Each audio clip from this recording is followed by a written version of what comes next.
So this is our design and development facility.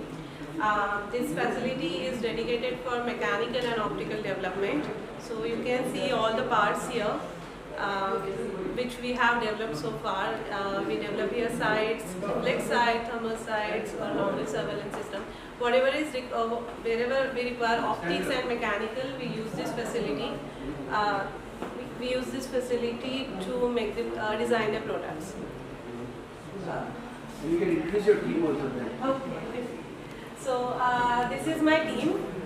So Gaurav, Sahil, Chetan, Shreyash, they all have a really very good background in their respective professions. So they are from mechanical, optics and electronics backgrounds. So we design overall like complete product here from scratch, including electronics, then mechanical housings or any mechanical parts are included in that. Then since we are into electro-optics, optical products, so we also design optical lenses and elements here.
Hello. So the first facility that we inaugurated was a dedicated electro-optic repair center. We say it's one of its kind, which means that any equipment related to electro-optics, and basically it's like a thermal camera or a long-range surveillance system. If it's defective, it can be brought out of a facility, and we will be a one umbrella solution to ensure that the unit is back to its normal functioning. That is the idea of the first facility. It happens to be one of its kind in the private domain. The second facility was the electro-optic division facility, wherein we made a revolutionary breakthrough in an advanced air purifier system with an air quality monitor, which not only monitors the air but also controls the air pollution, and which is always seen on the monitor itself. Now coming back to the second facility, you are talking about the air purification system. How is it going to impact the atmosphere within, let's say, very specifically within the cities? Ideally, this is basically confined for rooms and elevators and reception area, but what it does is basically, as we all are aware, that the air quality is getting worse day by day. The values are getting higher. I was looking at the values the other day when I entered near the Mantralaya. The air value shown was almost over 165, which is beyond just nearly alarming levels. What this equipment does in a confined space of 150 square feet, it ensures it first measures the air quality and immediately declares whether it's good, moderate or poor. If it's poor, it then switch it on, and within a couple of hours you trying to get into a moderate zone. So the idea behind this is that it gives you the values of the air quality, and at the same time you can better it. This is a very unique innovation because there are, with all due regards, there are very few who can offer this facility in confined spaces. And that is where we think that this is a very good revolutionary breakthrough, because moreover in Maharashtra also now the air quality is getting a bit worse, and I feel this is the right fit for that application. It is a very innovative technology, and it's a very good idea that you have come out with. But how affordable will it be to various offices in terms of the cost, operational cost? Okay. Firstly, I do agree. It's a very innovative product, and it is purely under Make in India. It is a 100% indigenized product, and really we thank our Honorable Prime Minister to have given this platform for us to deliver such indigenization products and technologies, which without him would not have happened actually. So that was my first thing. We really are so excited about this Aatmanirbhar Make in India. Now, our focus has always been one of the let's put it this way, one of the unique advantages of Make in India is that firstly you can offer a product at least 30% cheaper than the global sources. This is the first benchmark thing that we can do. Our product is so affordable that we have listed in the Amazon portal for 11,800 rupees, in which it is an advanced air purifier system which not only ensures that it can kill the viruses and bacteria, but at the same time it can also better the air quality. So you mean to say that if it is installed within 150 square feet of an office enclosure, the air quality will be improving tremendously? Yes, it mostly we will get the air quality from poor to good level. The quantum of time will again depend upon the extent of the air particles that are there, because significantly this absorbs a 5 micron air particle also. But yes, you will see it happening, because the moment you enter the room and you start this unit, you will get the air quality in that room, and the moment you switch it on, we normally see at least a 25% improvement in the air quality within 2 hours. Oh, that's excellent. Yes. Has this been patented, and do you foresee any intense demand for it in the near future? How have you postured it in the market segment? Yes. In fact, when we first started this product under Make in India, we actually had built it for also trying to handle COVID particles. It was done in those days, and which is why this product also has a very safe ultraviolet lamp, which ensures that not only the bacteria are eliminated from the air, but at the same time, if there is any other foreign particle in the virus grade, which has a amino acid layer, it ensures that it can even disintegrate that particle. Potential is humongous. The reason why, because the initial phases of infections or sicknesses happens because of air, and if you can give very clean and pure air to the people who are moving in the streets or sitting in the offices, then a lot of these viral infections can be eliminated with all due regards. I know about an article where there was this exercise carried out in UK. This was a channel which was published in one of the YouTubes also, and what they did was in the UK, because it's a confined space and carpets around, there's a lot of dust particles that remain in the room, and we've seen that there have been a lot of sicknesses that are happening because of this dust particle, and they tried using these type of equipment, not our equipment but a similar sort of equipment, and they found out that the air quality has improved. And this message is now getting into an awareness mode all over, which is what Probe does into trying to build this with an air quality monitor, because as it stands, it's very difficult for somebody to gauge whether this product is actually effective or not. Now, the introduction of an air quality monitor in the system now speaks itself that this product can obviously not only monitor the air quality but also better it.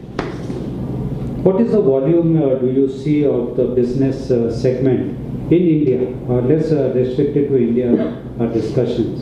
What is the volume in terms of capacities and in terms of rupees? When we first started this venture, we built an assembly setup that could produce around 25,000 per month.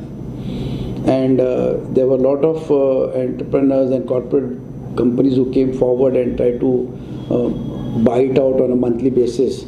And but as it stands today, with the air getting more difficult in especially even the northern areas in Delhi and Mumbai and Maharashtra, we can see at least 5 lakhs of units that can be sold on a monthly basis. And I'm saying this because we are considering all the municipalities, we are considering all the hospitals, we are considering all the hotel rooms, then the lifts that are there, the toilet facilities, the reception. So, and one of the biggest application that has come in the light is in the cars. So the cars obviously also, because it's a confined space, there's a lot of dust particles. People don't want to open their windows because of the air conditioning, and then so one of these activities was carried out by one of our buyers in Delhi, and he saw a distinct improvement in the quality of air within the car. But at that point of time, we didn't have this air quality monitor to attest this. So the market is also, because every car can be thought about having this air purifier. It's very compact and it's very lightweight. And the most important point about that, it's maintenance free. Just one filter which has to be replaced every 6 months, and every unit comes with 2 filters. So this is a dedicated electro-optics repair center, which is called as a DORC. So DORC is basically set up to take care of the equipments that are presently being used over a long period of time and are lying unattended for want of repairs. So the idea behind this is to ensure that whatever defective equipments are present in the workshop, we will take that and repair it and offer the same product back into its functional use with all the upgrades, so that it looks like a brand new unit. So that is the idea behind it, and this concept came into our mind because when we visited base workshops, we realized that there are a lot of equipments which were lying unattended for want of repairs. And because the electro-optic spectrum is quite big, it was difficult for anybody to think about this possibility. So what we have done is we have offered an one umbrella solution, so that be it electronics or the optics or the mechanical, we have a solution to all the 3 aspects, and that's what the whole camera consists of. So it's a very bold move that we have taken, and we seem to be getting a very good response from the buyers. Now you refer to the base workshops. Could you elaborate on what you mean by the base workshops, and in which whether it is public sector undertakings or? Yes, so the base workshop actually is it's a part of the Army, Indian Army, wherein there is a department which actively works in trying to ensure that the defective equipments are brought back to its functional positions, operation. The EME team works very actively on that, and we also had some interactions with the team. They're really excellent. I mean, they have been in a position to bring some of the equipments back to its functional operations where it didn't involve a major module or a part replacement. We come into the picture like an hand-holding approach to them, wherein we have an access to most of the modules or the components and the parts, where we are planning to work together, so that most of these equipments which are now non-functional can be brought back to its operational position and at a very, very competitive price. So this way it's going to be a win-win situation both for the EME team and for RRP, because RRP will then tend to get its revenue even through this repair, which we consider it as an industry within itself. Could we presume that these defective equipments are not only brought in operational mode, but also upgraded to match with the present times? Yes, that's where actually you asked a very good question, because where we come into the picture is, EME team really is quite good in trying to identify, troubleshoot the problems. We come into the picture where these troubleshooting problems can be rectified by replacement. So our role comes in trying to replace it with the recent newest modules, so that the older unit becomes a 2022 or a 2023 unit. So which means that you get the same capabilities of a 2023 equipment and at a much competitive price. Now, since you've said it almost appears that you are giving it the most latest upgrade, the technologies also. So how is it going to benefit? Now, since you mentioned of the army, how is it going to help the army in its operational functionings? So, you see, there is, firstly we should thank our Honorable Prime Minister that he is trying to increase the procurement and into trying to make every soldier self-sufficient, the soldier modernization programs. So what we feel is that, with all that, most of the equipment that were bought in the earlier stage, because in the earlier days, most of the equipment were imported. There was this not a Make in India concept, never existed actually, and that was the way it worked actually. But ever since this Aatmanirbhar Make in India has come in, this sector has started gaining a lot of importance, because if you see the bandwidth and the spectrum of the products, it's huge. It starts from reflex sights, thermal sights, handheld thermal imagers, border protection surveillance systems, night vision devices, binoculars, etc., etc. So the spectrum is so huge that though EME team is working, they are unable to cope up with the quantities that are there for repairs. And what happens is that even if they identify, they are not able to then access directly the global manufacturers to get the model replacement. RRP, because it's a technology company with design strengths, we have an access with the global companies who can give us the modules for the of a 2023 design. So as a result of which, we will then integrate these modules in this older design and make it a user-friendly and a latest upgradable model, which will be at par with the newer unit. In a sense, you are actually equipping our army, to an extent that they are very vigilant and the help in the defense of our country.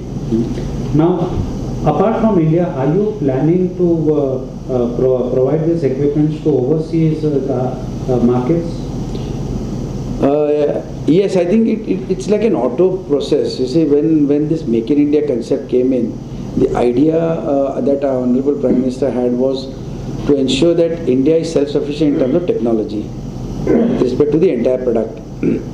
So when this technology came into India, a lot of global companies started transferring almost to the extent of 80% of the technologies to Indian vendors.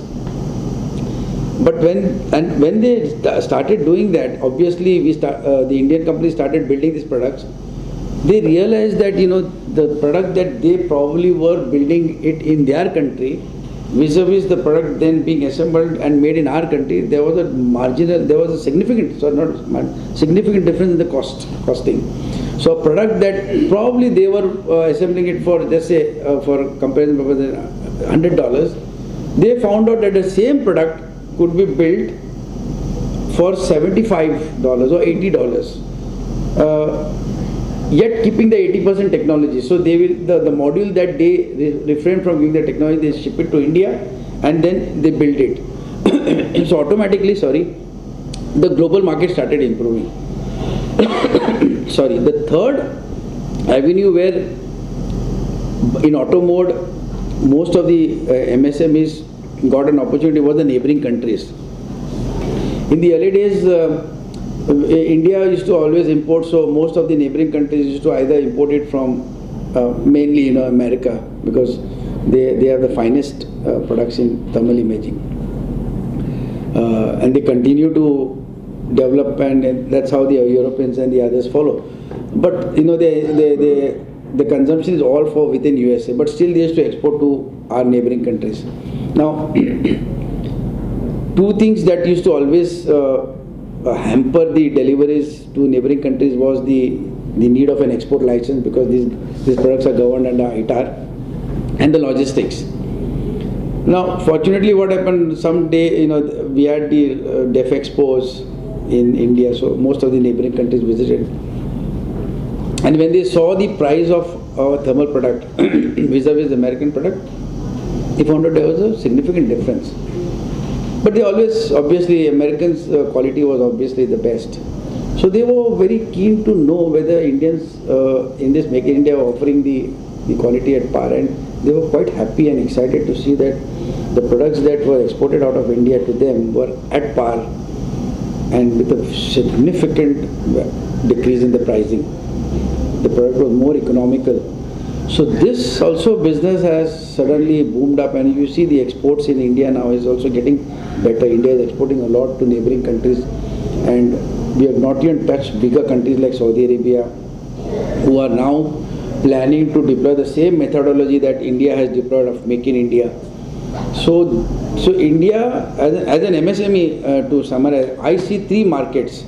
I see the Indian market, for which I have always been, we've gone into this journey only to make that India is self-reliant, because my idea, I have been from a background which I have been almost 3 decades of exposure, and initially I contributed in the nuclear fraternity under my mentor Dr. Anil Kakurkar sir.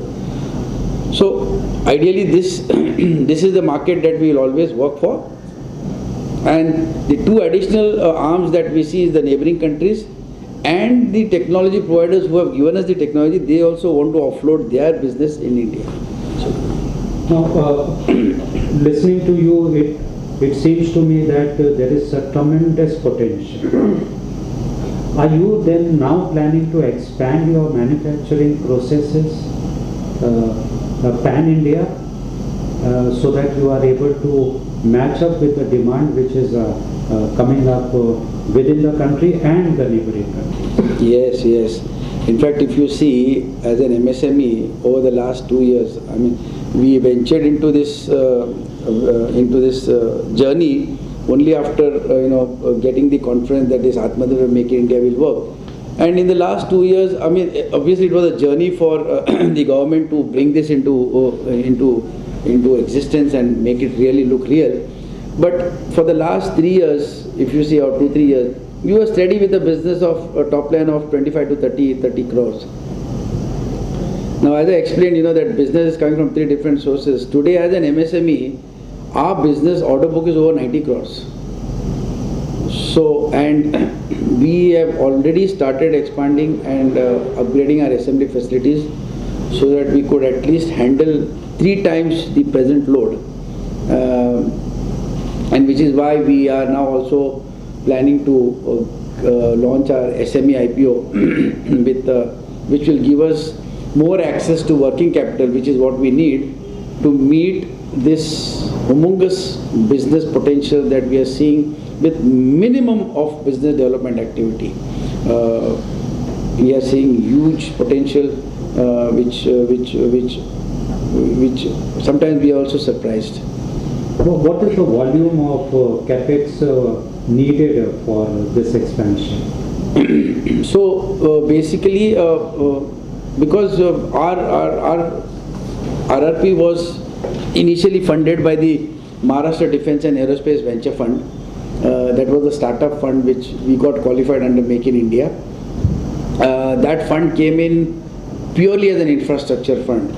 So the entire 11.64 crores, of which 4.66 was contributed by us, was deployed into infrastructure. So today, when we see about our working capital requirement, our infrastructure upscaling would be not more than 3 to 5 crores. Our technology requirement would not be more than 8 to 10 crores. And working capital obviously works in the ratio of 3x.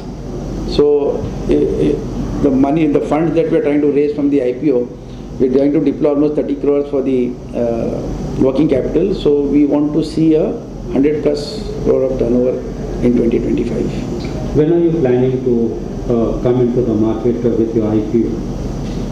We are really working very aggressively, and we are trying to better our December figures, and which will, and if that done, then we are trying to come latest by end March, and if we delay, then it will be in the month of May, but not beyond that.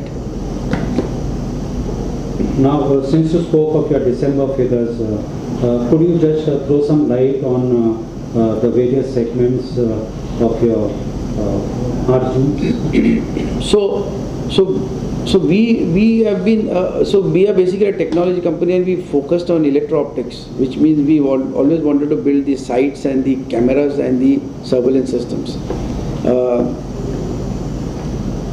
Because it's our own design, and because we have our own patents, our margins are better over the others, because we don't have to depend on the design with any other global company. But we take the support of global company, because without that the whole product cannot be delivered. Our overheads are not very exorbitant, so we tend to get a very good EBITDA, and in terms of very good PAT. Now these PATs get better over the coming times, because we are building the same product again and again, so the assembly time gets reduced. The components are then available at a very competitive price, and ever since we have started this journey, we have built a vendor base. So today we have a vendor base of almost 160 who are distributed between the electrical, mechanical and the optical, and the software and the casting. So which means that we are in a position to take bigger businesses, and in a position to take quantum jumps in our top lines. So let's say, 21 we were 30, 22 we were 35, 23 we were 31 crores of top line. March 24 we will be seeing 45 to 50 crores, and 25 will definitely cross 100, because we have a clear order book visibility. Now, since you have planned your pan-India reach, say by end of March or May 2023 with your IPO, are you then even contemplating, maybe in the years to come, to go globally to establish your manufacturing facilities overseas, so that your logistics become very economical if you are located there in different geographies for your manufacturing processes? Answer is yes, but the idea is basically because logistics is one of the reasons where it significantly helps us. For example, because most of the night vision devices needs an export license. At times, it takes time to get the processing done. Though the government really tries to work it in the fastest, minimal times. But we've got offers from the UK government to set up a facility, and we've already initiated that. We've got some also an option to explore a setup in Saudi Arabia. Now setting up in UK is an advantage, because your product will get a EU stamp. So it's a European stamp, which allows us to then assemble the product in UK and deliver it globally elsewhere, so that the businesses that needs minimal delivery times, and wherein you feel that the export license can take some time, those businesses can be targeted from this global thing. So ultimately it's a cumulative revenue gain, and it is going to help the company, and also the global impact also will give us a very good significant mileage all over. So do you think your IPO will help in those geographies, or would you be coming out with other revenue models where you access more fund? The news of even the IPO has already excited most of our global partners, and one of our global partners has already planned to set up their production activity in India. So which means there will be a lot of exchange of information. They will be giving us the entire design, and we'll have to have a production facility in India. And couple of these global companies have also expressed their interest in buying equity in RRP, likewise, or exchange of equity, because they feel that this is something which is going to give mileage to even the global country as well as RRP, because the entire global scenario has changed, sir. Actually, everybody is looking upon India as the most potential technology partner in terms of offering a product and in terms of also giving after sales service. What we lacked was taken over by the Make in India concept. So now the design knowledge has also come, and we are now all full-fledged. If you see now, even most of the bigger aircrafts also, most of them will be assembled in India. So that you have a product, people will be working with their own hands to assemble their own product. So the whole thing is going to only give cumulative gains. If you have a good working capital partner, I think sky is the limit. By which year do you expect RRP to be a 100 crore turnover company? 100 crore turnover? Yes. 2025. 2025. Now, why this confidence? So, what triggers that confidence in you? The order book already in our hands. We don't have to now run after the orders. B, the fact that we are going to launch our SME IPO, we will be having enough working capital, which we are planning whatever wanted. Right. And C is the products that are going to be delivered in the 2024-25 are products which we have already delivered in the past. So we don't face any challenges for assembly. In fact, we will be doing it much faster. So everything, barring natural calamity, I don't see anything can stop us. Do you foresee any competition from within India or globally into your segment? There is competition, but everybody is happy in their own domain. So, like Bell and, we have got, we respect Bharat Electronics Limited and Tata's and Tonbo. They have been our main contenders, and they have been main competitors. But, sir, the business has been so much, that, there are tenders of smaller quantities, medium-sized quantities and bigger quantities.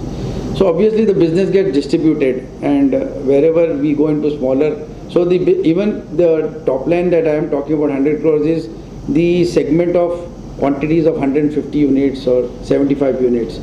So Bharat Electronics and Tata obviously considered from the bigger domain actually. We do participate, but at the end of the day, I think it's sometimes people see it's fiction, but the type of business opportunities that have opened up under Aatmanirbhar Make in India, I think even if we have 10 electro-optic companies, everybody will have their piece of cake. Are you planning to enter into other verticals in the same segment? Yes. So the main sector that we are now entering, we are going to enter, we've already entered, is the anti-drone systems. So anti-drone systems was an opportunity that we got from an Israeli company. They have offered us the technology. We already agreed upon the technology, the commercials, and the good part is that we also got an approval from the Israeli government, so the technology would be transferred in the coming times, and it is a humongous market. Now the potential of business that we talked about, 100 crores, obviously does not include this segment. So now this anti-drone segment which you are referring to, what would be its focus upon, particularly I presume it will be the military segment which will be of immense importance to you, one. And secondly, now since you said that 100% would be that does not include the anti-drone segment. So how do you foresee the anti-drone segment what would be the margins you are foreseeing here? So, in the anti-drone segment, the margins will be slightly better than the electro-optic segment, simply because an anti-drone system is a blend of RF, jammer, control system and the electro-optics. So which are 4 big modules, and we will have all these built under Make in India with the technologies in. So the profit margins, once you assemble the system, again comes in the assembly cost, which will also be done over here. So we obviously see a very good margin, and we also have realized now that the selling price that we are planning to keep for an anti-drone system, the soft kill system, we are already 30% cheaper than the commercial market, in the commercial market actually. When we were doing this also anti-drone, we realized that because our anti-drone system obviously will detect a drone and arrest it. Now when we realized that, we saw that the drones also needs cameras.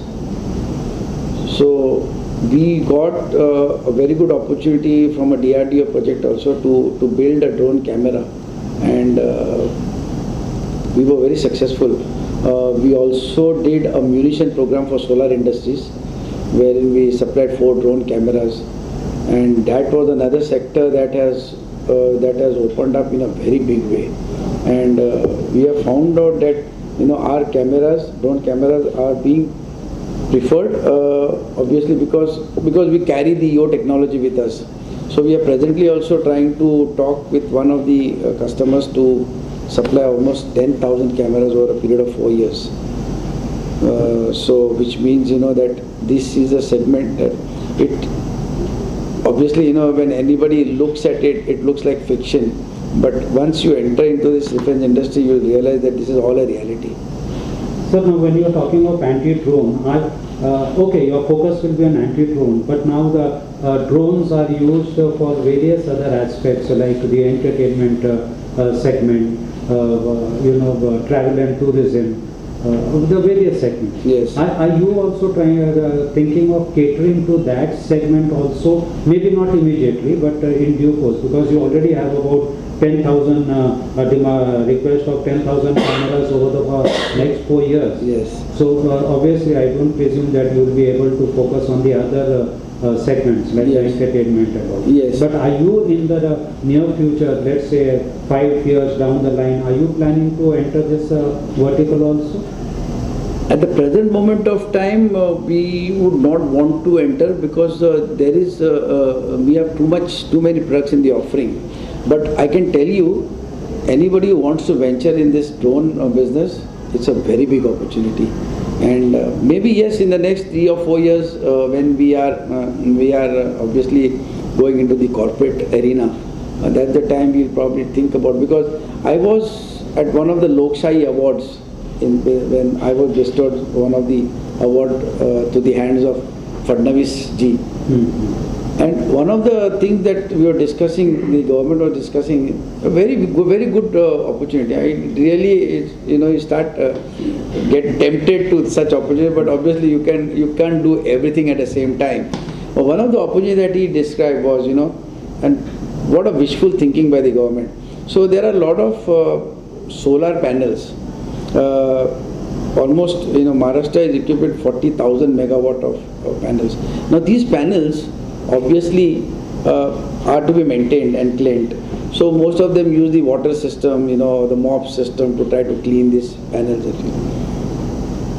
What they suggested was that use a drone and bring it very close to the solar panel and throw water on it and clean it.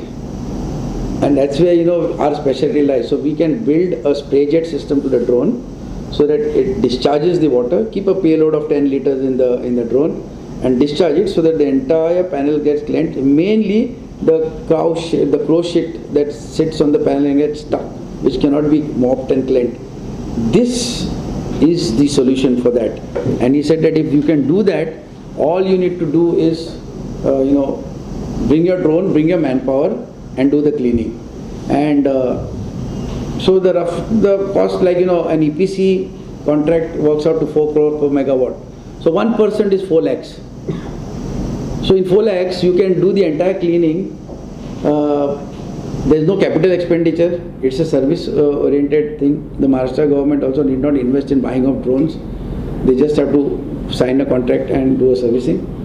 More importantly, it will open up jobs for so many people. There will be people working, trying to, simple logic cleaning, handling the drone, cleaning the thing. So that was one application. Second application, you talked about windmills. A lot of times we say the windmill probably has losses, deteriorating its efficiency. But nobody, because the wind probably is not playing an important role. But these days winds are getting better. So when a drone camera goes on top of a windmill, he can see the defects. And he can immediately send it to a control room, and those can be corrected, and windmill efficiencies can be better. These are all thoughts which have come from the government. Even agriculture, crops, monitoring crops, mining, survey, forest survey, humongous opportunities. Humongous opportunities. Anybody who is venturing into this drone business, he can obviously, the government is just welcoming you. If you have a product like that, bring it to us, and we will do it. How is RRP equipping itself to cater to this agriculture, mining, windmills, solar segment? In fact, I think a blessing in disguise. You all entered today, and we just got an opportunity from a global company in Switzerland to offer the technology for building these drones in India.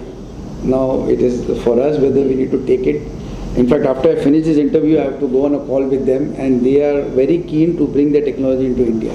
Because drone, yes. So now if you see, we have the first level of banks offering us the basic comfort zone of whatever working capital they are giving in, which was obviously not sufficient, so we went into the IPO mode. One of the other things that has happened, which has emerged out of this defense market, is a lot of these corporate companies, very big corporate companies who are not in the defense sector, they have started evincing a lot of interest in the defense. Now the idea is not to earn money out of it. The idea is because they have got a passion of entering into defense. I will not say electro-optics, but more importantly into electro-optics. You have more corporate companies coming in because they feel that electro-optics is the white collar of the industry. It's not a lethal sort of a product where it obviously is the eye of a soldier, and it's the eye of a missile. It's an eye of a rocket. So it is a very important module for any platform-based system. Now what they are doing is they want to come in as a passion. They invest the entire money in the project. So which means that, let's say we are just recently there's a project coming up for almost 10,000 thermal cameras, handheld thermal cameras. It's a very big project, humongous project. RRP in its capacity or even the SME IPO cannot fulfill. But we are very fortunate that we have approached by a couple of mega corporate companies who are very keen to offer our product for this tender, for this bid. So we will be just the OEM to them, and the entire investments will be from them into this project. So which means that we have another added branch which probably takes care of the shortfall that we feel we would have missed out because of the emerging opportunities that are coming in. And here it is really an endless sort of there's no binding on the amount of investment that come in. So tomorrow if you have 2 or 3 projects of high value, they are all ready to invest into this, because obviously it's the money that most of these companies who are coming in are with very high cash reserves. So this probably, I hope, will answer your question, that it is a blessing in disguise that any opportunity coming our way will not be lost because of any working capital issue. So that means we can conclude that your investor will be smiling all the way to the bank with lots of money in his kitty if they stay invested in your shares. Oh yes, I mean the idea behind doing all these expansions and getting into this emerging opportunities is only to ensure that they repose confidence in our thinking, and I'm very sure that with the quantum jump that they see in the next 3-4 months, in fact they are very keen to even go ahead and bring in extra money in terms of QIP or various other things. So yes, it's a perfect win-win situation, and let's hope that we see a better tomorrow. Mr. Chugankar, thank you for speaking to us. We wish you best of luck in your IPO, and we wish you tremendous success in your undertakings. Thank you very much. Thank you, sir. Thank you so much. In fact, very good questions that were asked, and I think it was exactly what the industry today is looking for actually. So I must really thank you for, and I hope my inputs have reached you at the right time actually. Thank you.